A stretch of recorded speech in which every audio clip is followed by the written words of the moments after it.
Bonsoir à tous. À la une de l'actualité ce soir, ce lundi, les finalistes du secondaire devant leur première épreuve d'examen, c'est la dissertation. Les centres sont d'ores et déjà prêts à accueillir les élèves, comme vous allez le voir dans ce journal. Parmi les sujets qui ont marqué la semaine, la RDC et le Soudan du Sud veulent renforcer leur sécurité aux frontières pour lutter contre les forces négatives. Cet engagement a été pris au cours de la réunion mixte tenue dans la capitale de la République démocratique du Congo. Et puis nous nous rendrons sur les avenues des poids lourds et sur le boulevard Lumumba, constater comment évoluent les travaux de reconstruction et de réhabilitation. Le ministre des Infrastructures souhaite que ces travaux respectent les délais prévus. Voilà tout pour les titres. Je vous le disais il y a une minute, les finalistes du secondaire affronteront l'épreuve de dissertation ce lundi. Les cœurs battent la chamade. C'est normal en pareille circonstance. Du côté des centres d'examen, les dispositions sont déjà prises au sein des établissements scolaires pour permettre aux candidats de passer cet examen en toute quiétude. Notre équipe de reportage a fait le tour dans quelques écoles de la capitale pour se rendre compte. Michael Makemba, Mara Mafala, Grace Mouadi. Bienvenue. Ça rapporte. À quelques heures de l'épreuve de dissertation, tout est prêt pour affronter cette première étape de l'examen d'État. Au complexe scolaire Alliance Ouest Africaine, ce sont des derniers réglages. Dans des salles de classe, les élèves s'exercent avec des anciens carnets pour se mesurer et tester la maîtrise des notions sur la dissertation. On s'est préparé depuis le mois de septembre, on nous a préparé, on nous a appris ce qu'on doit faire et ce qu'il faut pour la dissertation. Je crois que nous sommes suffisamment prêts pour affronter la dissertation. Au lycée Kabambare, toutes les élèves finalistes sont internées pour beaucoup plus de concentration.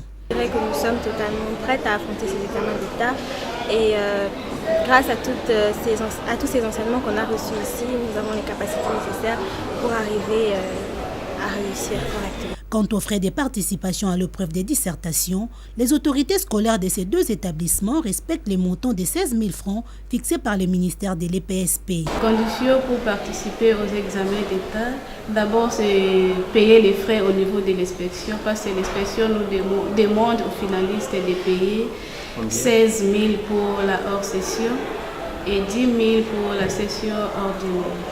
L'État a demandé 16 000 francs, ça c'est ce que nous avons aussi demandé. Mais maintenant, comme l'État nous oblige qu'il faut payer pour tout le monde, nous sommes obligés, nous sommes dans l'obligation de payer. Il n'y a pas de dérogation acceptée, mais nous sommes vraiment devant une contrainte de payer. À côté de ces montants, d'autres écoles demandent plus qu'exigé par les PSP, d'où cette inquiétude des parents rencontrés dans le parage de ces écoles. Présentement, on les a exigés 60 000,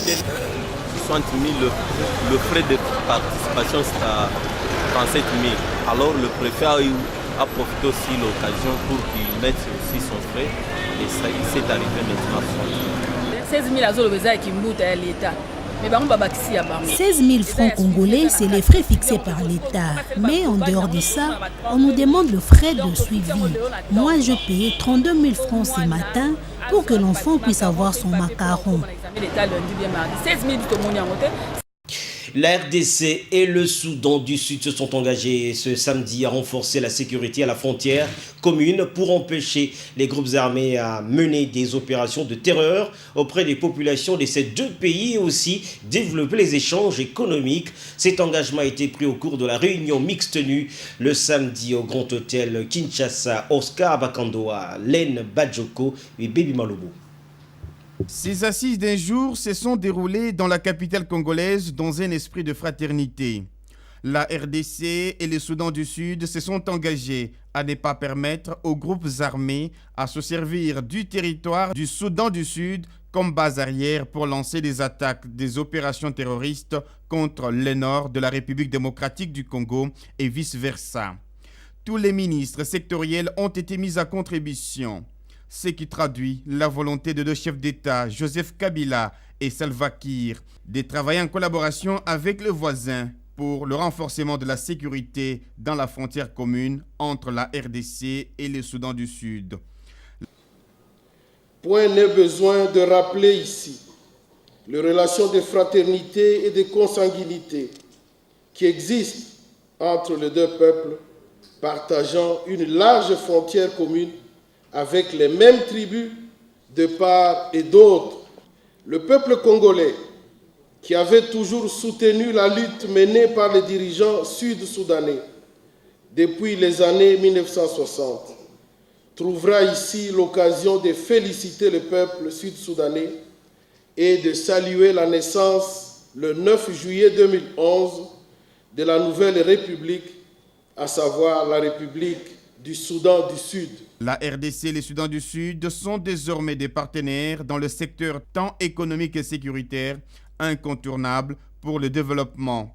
Les autorités du Soudan du Sud croient que l'avenir de leur pays repose sur les relations de bon voisinage et de coopération avec les pays de la sous-région, parmi lesquels figure la République démocratique du Congo.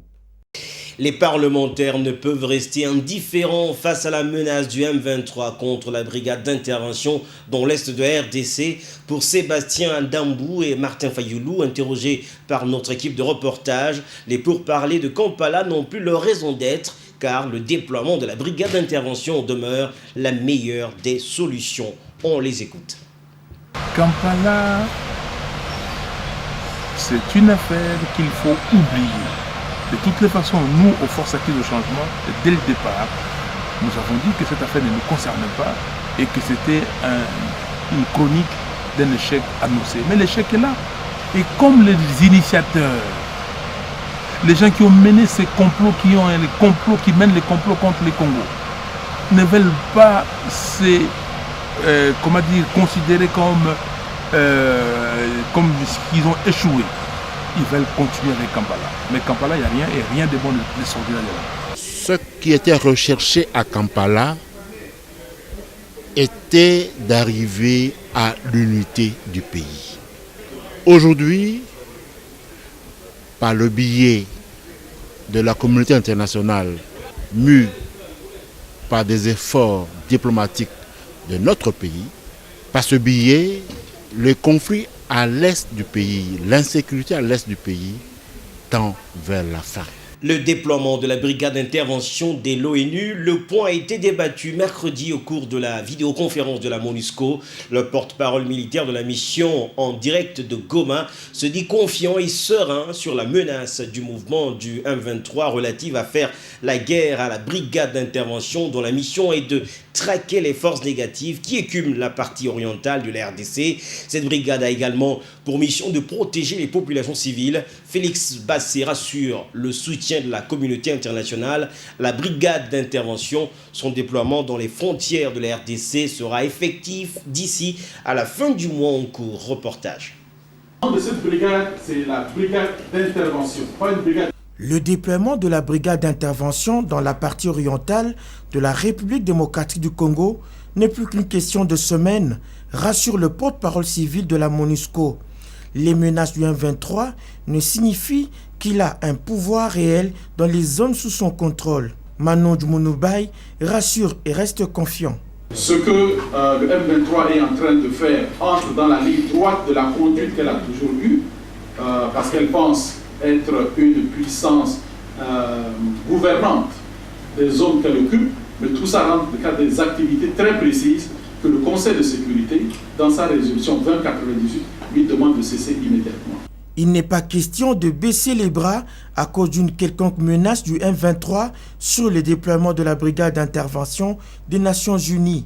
Le porte-parole militaire en direct de Goma précise le soutien de la communauté internationale à la brigade. Félix Bass se dit serein. Ne nous empêche pas de poursuivre notre travail dans la sérénité parce que notre préoccupation majeure, que ce soit avec cette brigade d'intervention ou avec la brigade du Nord Kivu, notre préoccupation majeure, c'est la protection des populations civiles. Autant la brigade d'intervention aura une mission spéciale à l'intérieur de ce mandat qui nous a été donné, autant les autres composantes aussi de la MONUSCO qui font partie de la force contribueront à réduire à néant les effets négatifs que les autres groupes armés sont en train de semer dans la province du Nord Kivu.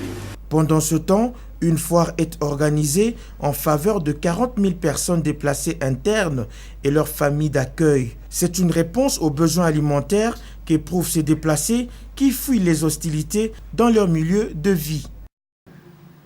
On en vient à Matata Mponyo qui a fait une communication à la presse jeudi. Il était question pour le Premier ministre de présenter ce qu'on peut appeler aujourd'hui son bilan de 365 jours à l'hôtel du gouvernement. Au nombre de ses réalisations, plusieurs réformes amorcées et des actions de grande envergure. Observer notamment la bancarisation de la paie des fonctionnaires, mais aussi la dédollarisation de l'économie nationale. Le chef de l'exécutif central se dit très déterminé à hisser le pays très rapidement dans le concert des nations. Doudou Ndombe, Ruth Meta. Après une année passée à la tête du gouvernement, la détermination des Matata Ponyo reste intacte. Il s'engage à maintenir le cap sur deux aspects importants de son plan d'action. Il s'agit de l'économie et de la sécurité. Pour les premiers 12 mois, le Premier ministre signale que les indicateurs du cadre macroéconomique sont au vert. Les réformes rigoureuses amorcées par le gouvernement rassurent. Le taux d'inflation est descendu à 2,7% en 2012. La croissance économique devrait se situer au-dessus de 8% à la fin de cette année. La situation sécuritaire se présente cependant comme une épine dans la plante des pieds du gouvernement. L'Est de la République est loin de connaître la paix malgré la conjugaison des efforts avec l'appui de la communauté internationale. Le chef du gouvernement s'engage à tout mettre en œuvre pour donner un avenir meilleur aux Congolais. La rigueur dans la gestion des finances publiques et la bonne gouvernance en termes de perspective. Le gouvernement s'engage à poursuivre les réformes dans l'ensemble des secteurs de la vie nationale, y compris les secteurs des mines, le secteur des hydrocarbures et le secteur de la forêt. Sous la conduite éclairée du président de la République. L'amélioration du climat des affaires et de la gouvernance devra donc se poursuivre sans relâche pour que le rêve de tous les Congolais, celui d'avoir une République démocratique du Congo émergente, devienne une réalité un jour.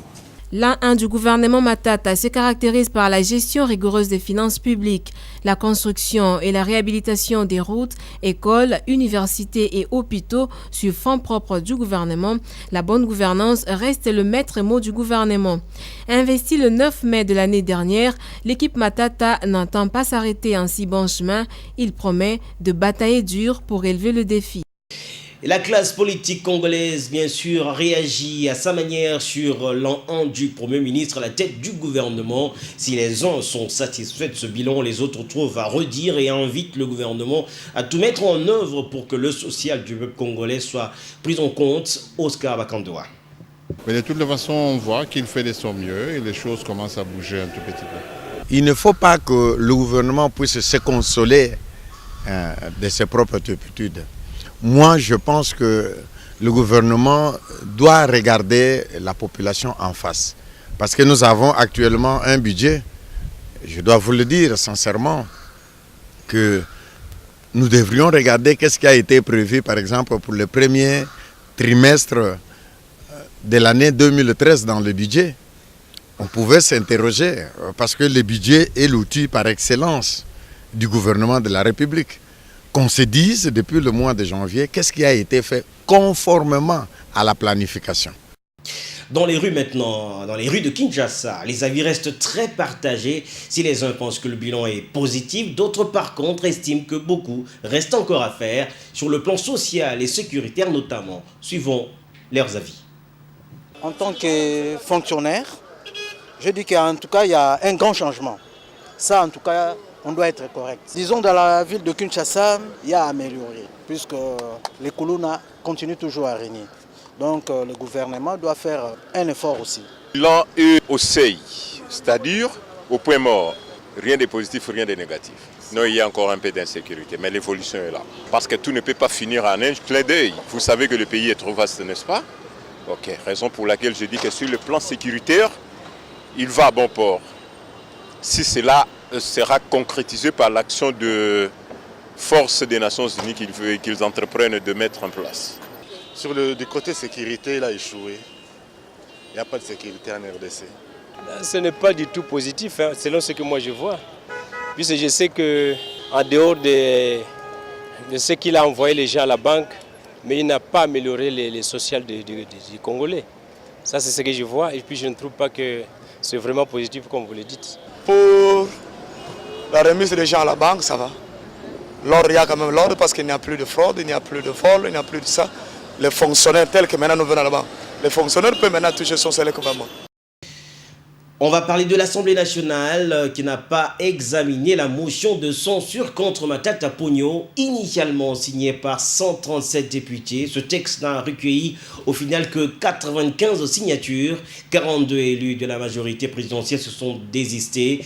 Ils ont retiré leur signature pour des raisons de convenance personnelle, conviction politique ou pas. L'inopportunité de la motion ont-ils expliqué. Une promenade de santé pour Matata Ponyo et son équipe. Les choses ne sont pas déroulées comme souhaité.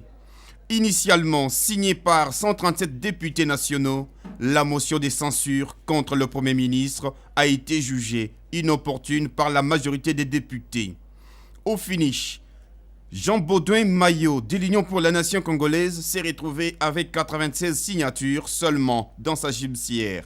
41 lui ont été retirés par le signataire eux-mêmes. Ce faisant, cette motion est simplement devenue sans objet. Seulement, les scénarios auxquels les élus du peuple ont gratifié le public laissent à désirer et soulèvent des interrogations. Y a-t-il eu corruption dans le rang des députés? Est-ce un acte d'irresponsabilité ou encore un manque de cohésion de la part des élus? À première vue, l'on croirait que la démocratie a du mal à retrouver ses marques en République démocratique du Congo. Le comportement mécanique de certains élus semble mettre le bâton dans les roues du bon fonctionnement du débat au sein de l'Assemblée nationale.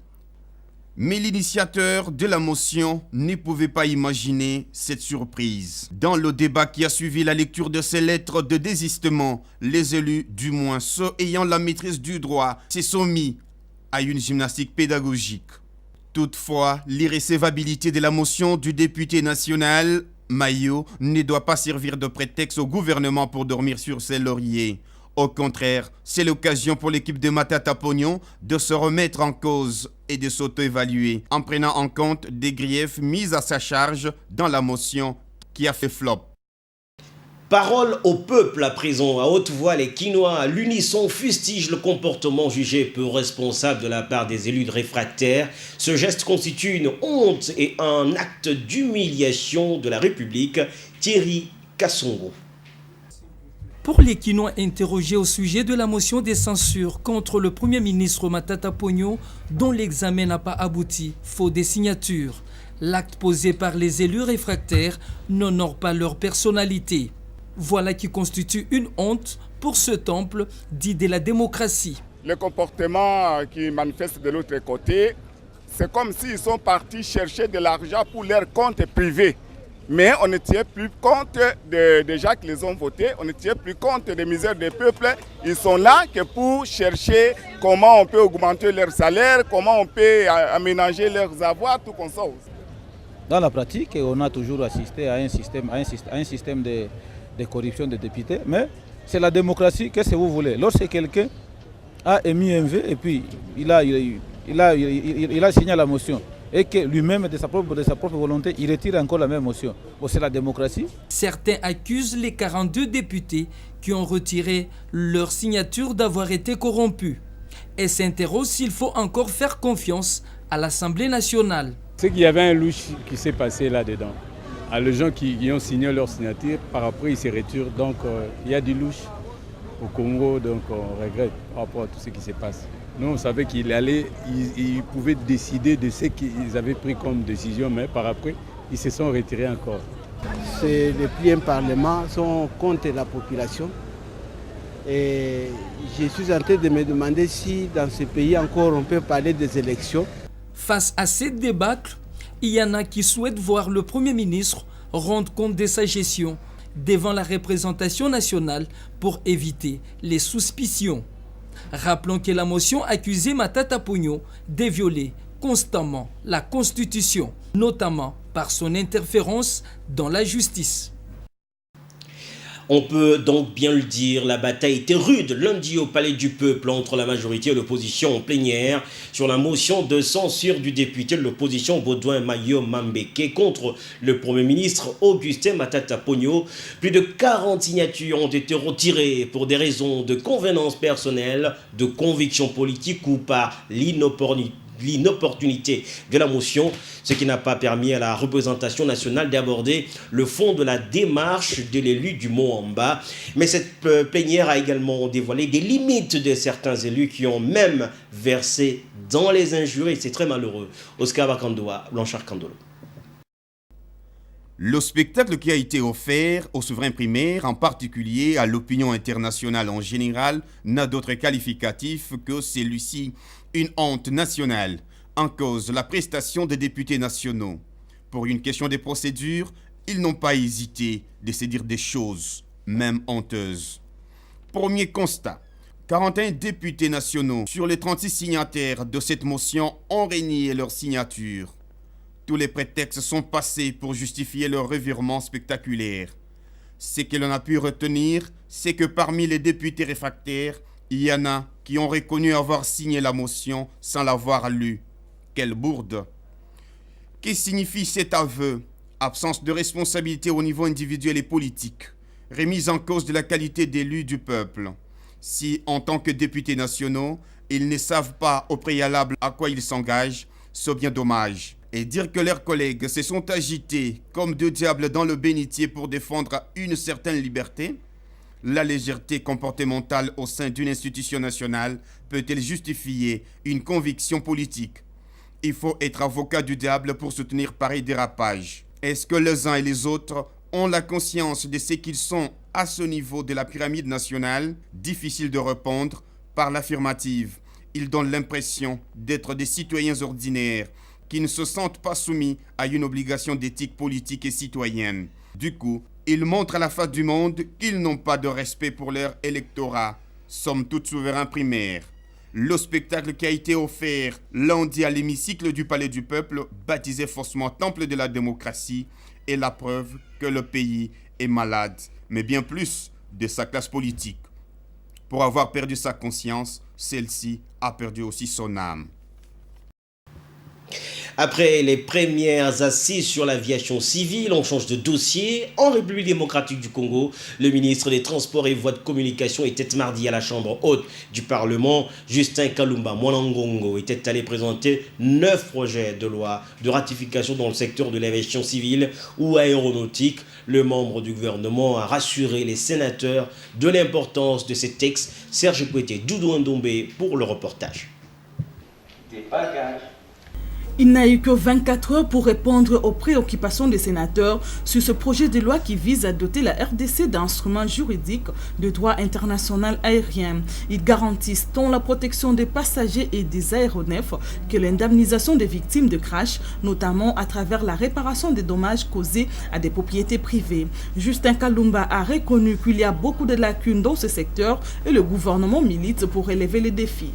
Que le gouvernement est engagé dans un schéma de correction des différentes lacunes qui ont été identifiées depuis l'audit de l'OACI de 2006 et l'exercice que nous venons d'avoir en 2013, en janvier.